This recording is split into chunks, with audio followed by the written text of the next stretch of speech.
Cabaran keterlestarian etika dan peradaban.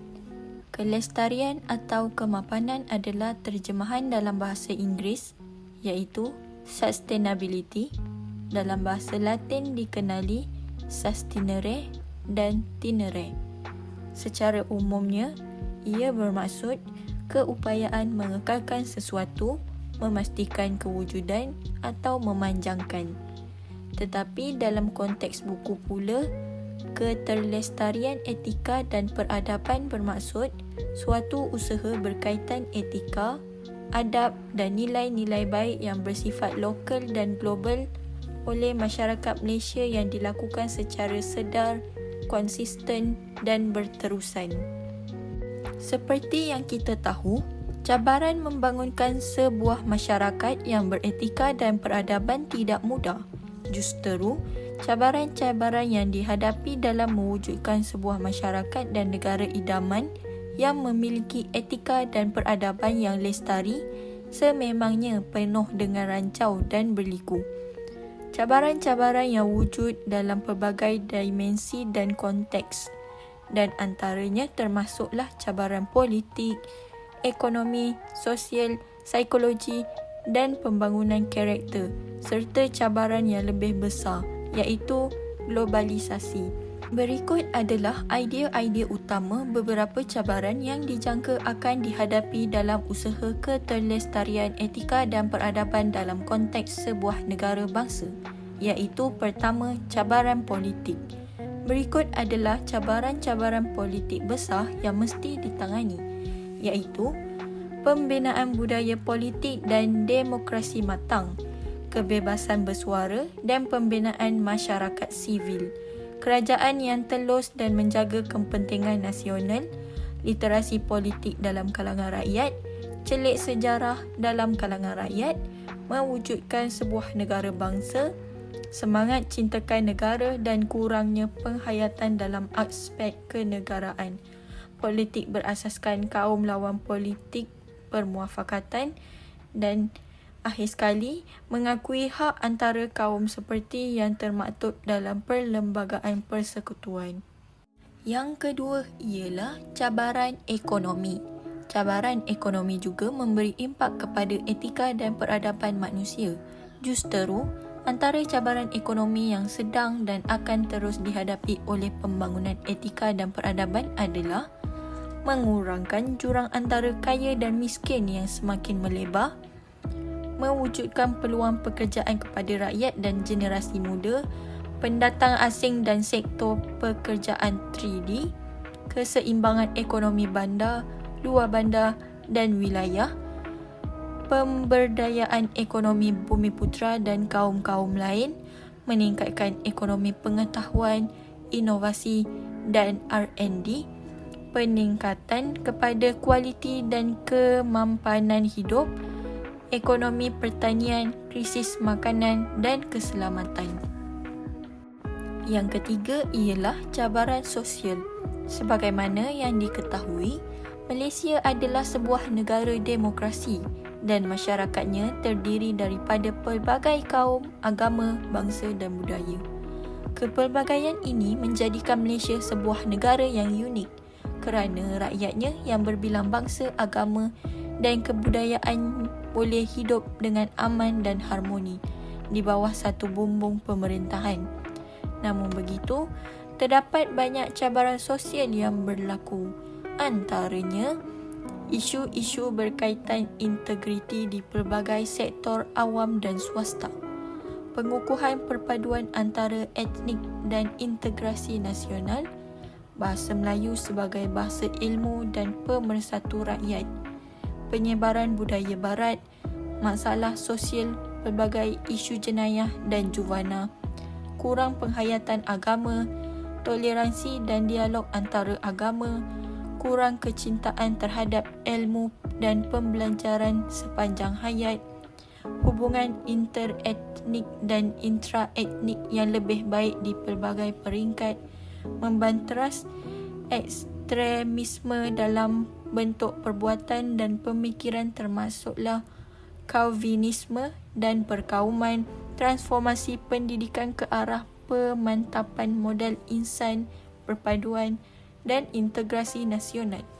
Masa depan belia dan orang kurang upaya, peningkatan kesihatan dan kesejahteraan hidup rakyat, peranan intelektual sebagai pemangkin pencerdasan rakyat dan ummah, penghayatan seni budaya tempatan lawan budaya luar yang bersifat hedonisme. Yang keempat ialah cabaran psikologi dan pembinaan karakter. Masa depan memang bergantung kepada keutuhan jati diri sesebuah bangsa. Tanpa jati diri yang kukuh dan ampuh, sesuatu bangsa itu akan ketinggalan jauh ke belakang. Dalam konteks Islam, generasi awal iaitu As-Sabiqul Awwalun adalah antara generasi awal Islam yang memiliki karakter dan watak yang hebat. Bersama-sama dengan Nabi Muhammad SAW, generasi awal ini membangunkan kota Mekah dan menjadikan Madinah sebagai sebuah peradaban yang terhebat di dunia. Namun, inilah antara cabaran yang perlu dihadapi oleh generasi masa kini dengan menjadikan Rasulullah sebagai suri teladan dalam pembinaan watak dan karakter. Antara isu-isu penting berkaitan cabaran psikologi dan pembinaan karakter adalah seperti berikut.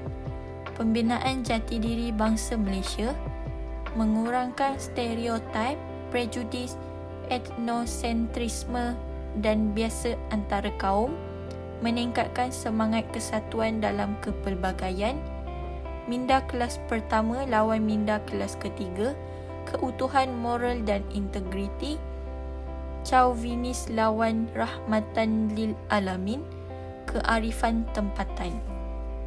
Yang kelima ialah cabaran globalisasi. Globalisasi boleh memberi impak positif dan negatif dalam pelbagai aspek kehidupan, termasuklah etika dan peradaban manusia. Antara cabaran-cabaran besar yang akan dihadapi oleh pembangunan etika dan peradaban pada peringkat globalisasi adalah data dan maklumat raya yang tidak ditapis dan berlega-lega dalam ruang terbuka yang sangat mudah diakses oleh pengguna pelbagai golongan. Idea-idea negatif seperti sekularisasi, ajaran sesat dan liberalisasi yang mudah disebar luaskan tanpa sekatan, kebebasan bersuara tanpa batas dalam dunia, tanpa sepadan menerusi pelbagai platform media sosial, meningkatkan gejala buli dalam ruang cyber yang terbuka, penyebaran budaya barat yang lebih meluas, ketidakadilan perdagangan dan ekonomi global, peningkatan gejala LGBT dan pemikiran underground, perkongsian pelbagai gejala hedonisme secara terbuka yang boleh diakses dan ditiru, kestabilan politik serantau dan global, krisis ekonomi dan kewangan antarabangsa, pelbagai isu rasis dan Islamfobia, keselamatan cyber dan data peribadi. Dalam konteks globalisasi juga terdapat beberapa cabaran besar yang perlu dihadapi dalam keterlestarian etika dan peradaban. Antaranya, cabaran alam sekitar, dan yang kedua ialah cabaran sains dan teknologi. Alam sekitar. Manusia yang beradab dan beretika akan sentiasa menjaga persekitaran dan lingkungannya untuk generasi yang akan datang. Tanpa etika dan integriti, alam sekitar tidak akan dapat dipertahankan. Antara isu dan cabaran dalam konteks alam sekitar adalah pencemaran laut, udara dan darat, eksploitasi sumber-sumber alam sekitar secara tidak terkawal dan haram, isu-isu biodiversity, kepupusan pelbagai spesies flora dan fauna akibat perubahan iklim, kehidupan flora dan fauna yang terancam akibat pembalakan, pertanian pindah dan pemburuan haram, konflik antara pembangunan fizikal, pertanian, perikanan dan penternakan, kekurangan bekalan dan zat makanan, penggunaan minyak rendah karbon, penggunaan tenaga alternatif iaitu air, angin dan solar. Sains dan teknologi. Sains dan teknologi juga memerlukan sentuhan etika dan peradaban. Kecanggihan teknologi yang ada pada hari ini berada dalam zon bahaya yang bertoksik. Ia bermaksud, teknologi yang ada pada hari ini sememangnya membawa banyak manfaat kepada manusia. Namun, terdapat sisi gelap sains dan teknologi yang boleh meruntuhkan kehidupan manusia apabila ia disalahgunakan. Antara isu-isu sains dan teknologi yang perlu diberikan perhatian adalah isu-isu etika dan profesionalisme dalam kalangan saintis dan penyelidik, penggunaan drone, satelit dan teknologi militeri dalam peperangan masa, penyelidikan dan pembangunan berasaskan kehendak dan bukan keperluan manusia, penggunaan bahan-bahan kimia terlarang dalam pembuatan ubat-ubatan, monopoli syarikat-syarikat besar dalam penjanaan kekayaan berkaitan sains dan teknologi yang kehilangan nilai, teknologi, green teknologi dan produk hijau iaitu green product. SDG, Sustainable Development Goals atau lebih dikenal pasti adalah matlamat pembangunan mampan. SDG berlaku bagi seluruh negara supaya semua negara tanpa pengecualian negara maju mempunyai kewajipan moral untuk mencapai matlamat dan sasaran SDG. SDG ini adalah agenda 2030 bagi pembangunan mampan yang dipersetujui oleh ketua-ketua negara dan masyarakat antarabangsa pada 25 September 2015 di Persidangan Pertubuhan Bangsa-Bangsa Bersatu PBB.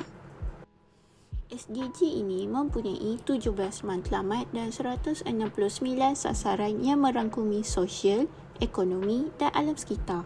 Perkara ini berkaitan tentang mengintegrasikan dan mengimbangi 3 dimensi pembangunan mampan dalam pelaksanaannya di pelbagai peringkat pembangunan dalam sesebuah negara. Ini merupakan 17 matlamat dalam SDG. Matlamat pertama, tiada kemiskinan. Matlamat kedua, kelaparan kepada sifar. Matlamat ketiga, kesihatan yang baik dan sejahtera. Matlamat 4, pendidikan yang berkualiti. Matlamat 5, kesaksamaan gender. Matlamat ke-6, air bersih dan sanitasi. Matlamat 7, tenaga berpatutan dan bersih. Matlamat 8, pekerjaan yang sesuai dalam pembangunan dan ekonomi. Matlamat 9, industri, inovasi dan infrastruktur. Matlamat 10, mengurangkan ketidaksamaan. Matlamat 11, bandar dan masyarakat mampan. Matlamat 12, penggunaan dan pengeluaran bertanggungjawab. Matlamat 13, tindakan iklim. Matlamat 14, kehidupan dalam air. Matlamat 15, kehidupan di darat. Matlamat 16, keamanan, keadilan dan pertubuhan yang kukuh. Matlamat akhir sekali yang ke-17, kerjasama demi matlamat.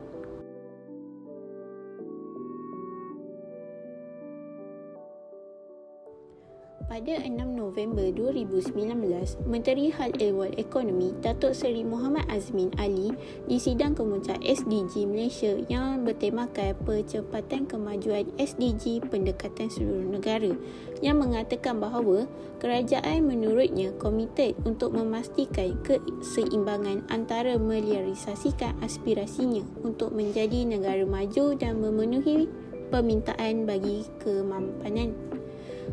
Walaupun berdepan tekanan yang semakin meningkat untuk mematuhi komitmen antarabangsa pelbagai hala. Yang pertama, membina pemikiran dan sikap yang betul terhadap etika dan peradaban dalam kalangan masyarakat. Pada zaman kegelapan, mereka mengamalkan gaya hidup barbarik iaitu tidak berperaturan, sistem hidup yang tidak tersusun dan teknologi yang masih tidak berkembang maju. Ini menyebabkan cara pemikiran yang masih belum meningkat. Seterusnya, pada zaman tamadun Islam, mereka telah mengalami suatu anjakan perubahan yang moden dan maju dalam pelbagai bidang sains dan teknologi. Ini kerana faktor agama Islam yang mempunyai kepimpinan yang berintegriti dan kecintaan masyarakat kepada ilmu pengetahuan yang tinggi serta dapat membentuk etika dan disiplin masyarakat yang cemerlang. Untuk membina pemikiran dan sikap yang betul terhadap etika dan peradaban dalam kalangan masyarakat. Yang pertama, mempunyai budaya amanah dan menghormati tetamu rakyat dalam sesebuah negara. Seperti FIFA World Cup di Qatar, bahawa kerajaan Qatar mengharamkan arak dan hubungan sesama jenis iaitu LGBT. Oleh itu, pihak tetamu perlulah mengikut peraturan tersebut dan tidak boleh diabaikan sewenang-wenangnya. Yang kedua, pemimpin yang jujur dan beretika. Jujur apabila bercakap, pegawai-pegawai kerajaan yang jujur dan berintegriti kepada rakyat. Yang ketiga, pemimpin yang bertanggungjawab dan berfikiran terbuka serta pembangkang yang sama-sama menyokong dan membangunkan dasar-dasar negara. Yang kelima, mengamalkan kebersihan alam sekitar, jujur dalam perniagaan dan berdisiplin yang tinggi. Seperti contoh, di sekolah, mata pelajaran civic, pengajian agama Islam dan pendidikan moral diperkenalkan kepada pelajar agar menanamkan sifat nilai-nilai murni sejak kecil lagi dan membina soft skill pelajar. Seterusnya, di bahagian di universiti, pihak Kementerian Pendidikan Malaysia memperkenalkan subjek etika dan peradaban dan falsafah dan isu semasa. Ini bertujuan melahirkan pelapis masa depan yang berfikiran secara kritis, kreatif dan inovatif serta memiliki disiplin dan etika yang tinggi. Akhir sekali, pada pihak governance dan pemimpin politik melakukan usaha yang berterusan bagi mengurangkan salah guna kuasa, rasuah dan ketidakcekapan dalam penyampaian dasar awam. Namun, penguatkuasaan hendaklah melaksanakan jawatan berikut dengan serius dan bersungguh-sungguh untuk mengelakkan gejala rasuah semakin berleluasa dan boleh menyebabkan negara mundur dan miskin. Strategi kedua ialah menjunjung tinggi budaya ilmu, nilai-nilai moral, akhlak dan integriti. Iaitu, manusia hanya dapat membina kemanusiaannya menerusi ilmu di mana ilmu menjana insan yang berkualiti. Ilmu yang membentuk individu menjadi seseorang khalifah iaitu pemimpin. Seterusnya, semua pihak bertanggungjawab dalam melaksanakan cintai ilmu di dalam masyarakat agar menjadi contoh kepada ketamadunan Islam di Andalusia dan Baghdad. Ini dapat membawa manfaat kepada negara, masyarakat dan agama. Manusia yang beradab mempunyai nilai-nilai moral, akhlak dan integriti dapat membentuk nilai murni individu tersebut yang hebat. Kerana ilmu membentuk jasmani, emosi, rohani dan intelektual. Seterusnya, untuk mempunyai masyarakat yang hebat, perubahan sikap seseorang terhadap ilmu dan budaya ilmu yang lebih utama untuk melahirkan generasi dan model insan yang memiliki daya pemikiran dan kreatif dan kritis serta mempunyai akhlak yang tinggi kepada masyarakat dan negara. Akhir sekali, sifat suka membaca bahan-bahan bacaan berkualiti dan memiliki nilai ilmu di dalam diri tersebut. Penting juga bagi kita melahirkan generasi dan model insan yang sentiasa ingin mengetahui dan bertanya tentang sesuatu.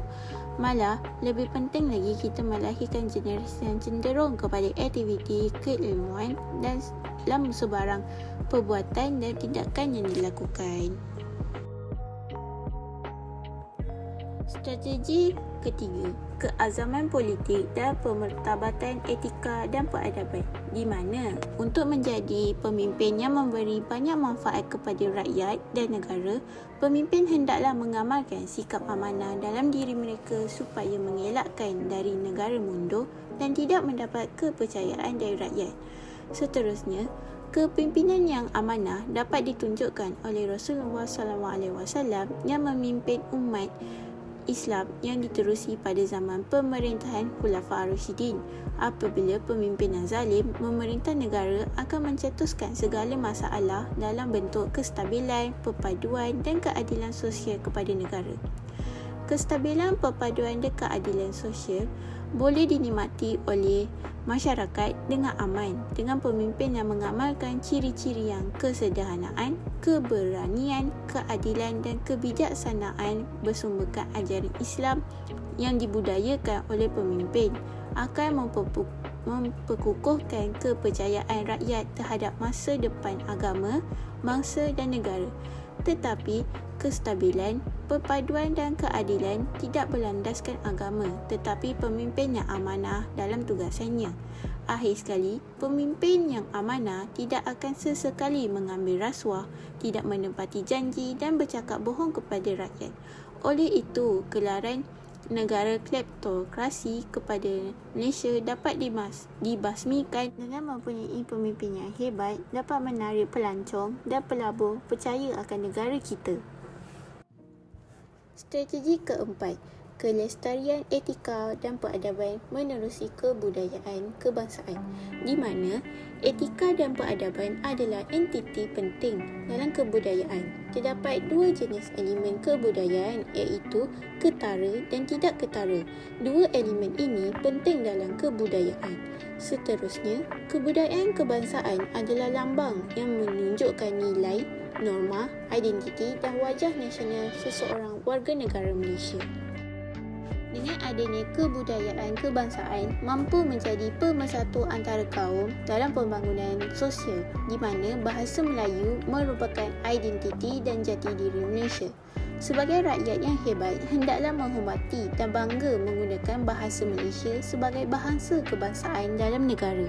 Tetapi terdapat golongan yang mahu menjadikan bahasa Inggeris sebagai bahasa kebangsaan.